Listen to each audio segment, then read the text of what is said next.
once you did the Doctor Strange, did you keep your day job? Were you able to get more work quickly? You know, I think I at least took a couple of weeks off. I think they owed me some vacation time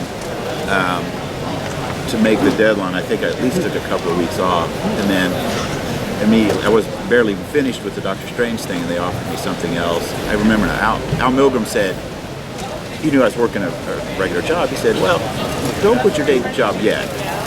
You know, we got a guy here who, you know, he got his first penciling assignment. He immediately quit his day job, and we're worried about, you know, getting him enough work that he'll be able to pay his rent.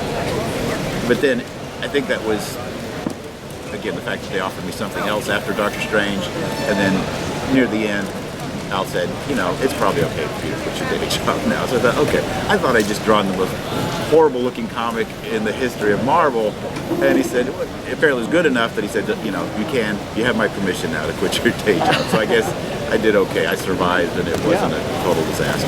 Yeah. I just learned so much. I mean, seriously.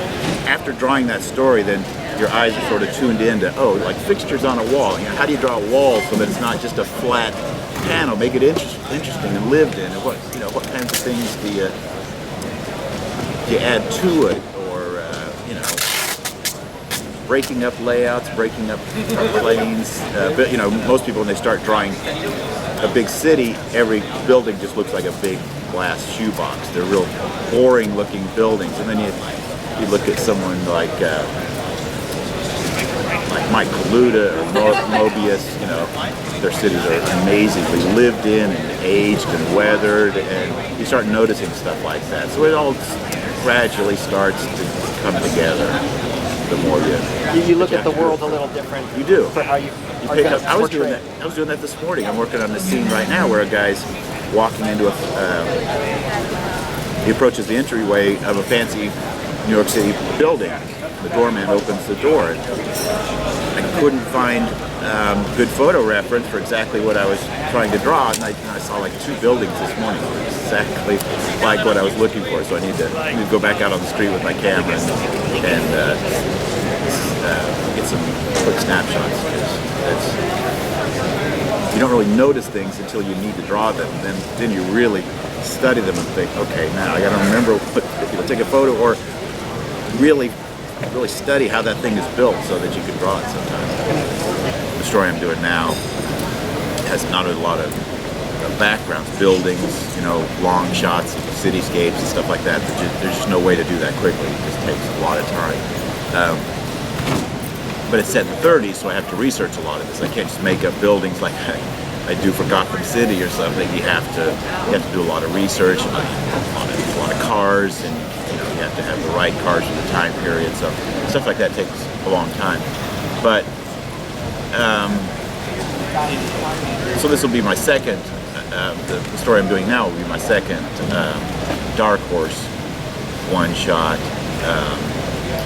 here recently, and we're talking about doing a third and maybe even more beyond that, because they seem to be okay with this fairly leisurely schedule where it's not there's no way I could do a monthly book, because like I said, ideally I would do all of the artwork and the lettering and the coloring. There's no way I could come anywhere close to a monthly schedule or even bi-monthly doing all that.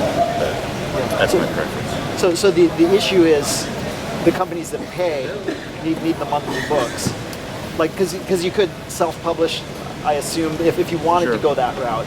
Yeah, but if I didn't care about paying the rent or anything, I could self-publish. But yeah, and there are a limited number of opportunities like that. Dark Horse does work a little differently from DC and Marvel, where they don't have quite the same schedule of 12 issues of one title coming out every year. They don't. It's more one-shots or 4-issue miniseries, and those are collected and so on. I assume you had a similar luxury working with Alan Moore. On the short stories? Right. No, those were I think the book was supposed to be monthly or something like monthly. Even though those were 6 pages, I think the first one was 8 pages. Even though they were really short stories, they were so dense that they took forever to draw. And after the first couple, 2 or 3, I started doing my own colors and steps as well, so that added even more time to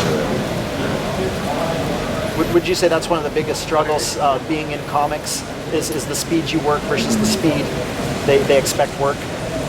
Yeah, because you want it to be right. You don't want to just knock it out quickly and too many shortcuts. I mean, a certain amount of that's okay. One of the things that people still, to this day, list as one of their favorite stories that I worked on was that Secret Origin of Man-Bat, and I did that very, very quickly, and deliberately set out to use as many shortcuts as I could. It shows Batman, and most of it took place at night, so you can do a lot of silhouetting. You're not drawing everything. It's big areas of black that suggest more than is actually there on the page. But it's a really tight deadline, and because of the kind of pared-down drawing style, I was able to get it done fairly quickly. But let's go back. How did you get into comics?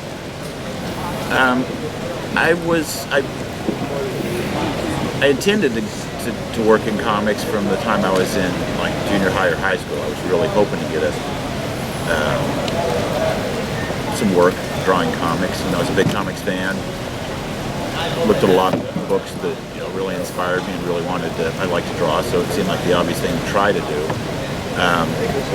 But then in my early 20s, I was working at a printing shop doing design work and things like that, and submitting samples of fan art to the Comics Journal and Amazing Heroes and other Fantagraphics things.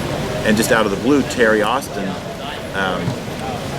wrote a nice note to me and said he really liked the work that he'd been seeing from me, and volunteered to take some samples in to show them to Marvel and DC and see if he could give me some work. So, and it worked. He was, I think at the time he was inking, he was the regular inker on Doctor Strange, and they needed a fill-in penciler for one issue, so they called me up and asked me to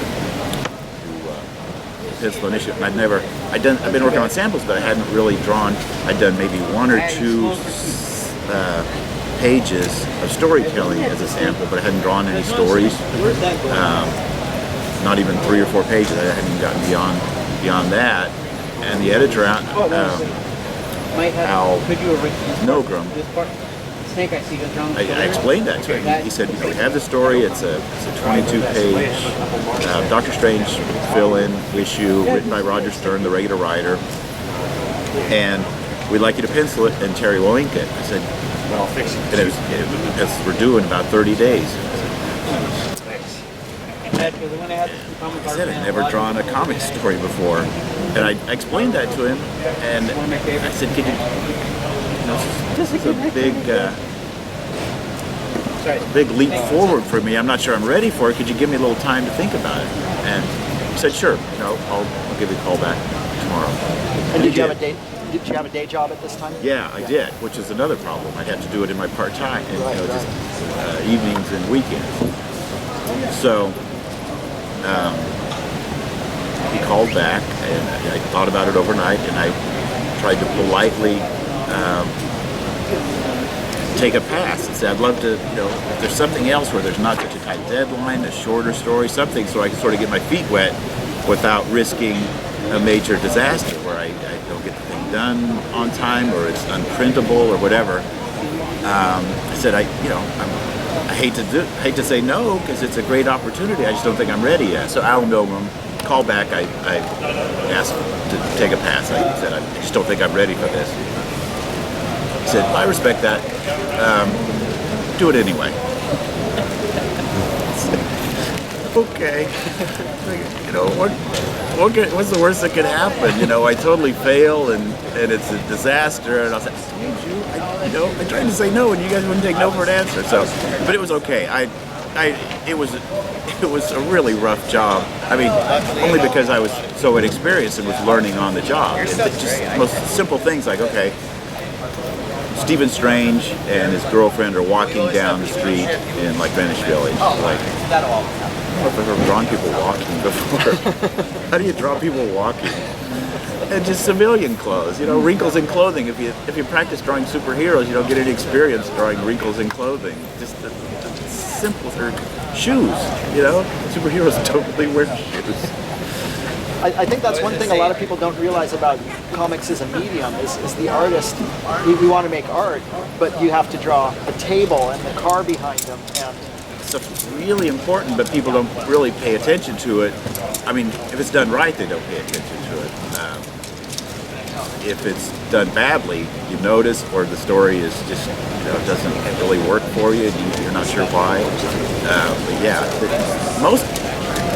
I really think most of the time, a larger percentage of the time, penciling is the kind of difficult, boring stuff, backgrounds and perspective. We're just working out layouts so that the page reads well. That the reader's eye goes left to right, goes to all the right places in each panel in the right order.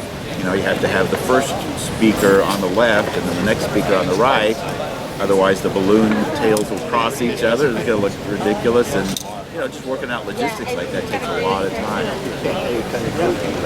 So it's interesting to me your story of getting in. Everyone else's story is I struggled and I worked. I went to portfolios for 3 years, and they came to you. Well, Terry did. Yeah, Right. It's all because Terry was just a very generous, thoughtful guy, and I never met him before. He had no reason to be that nice. He's just a really nice guy.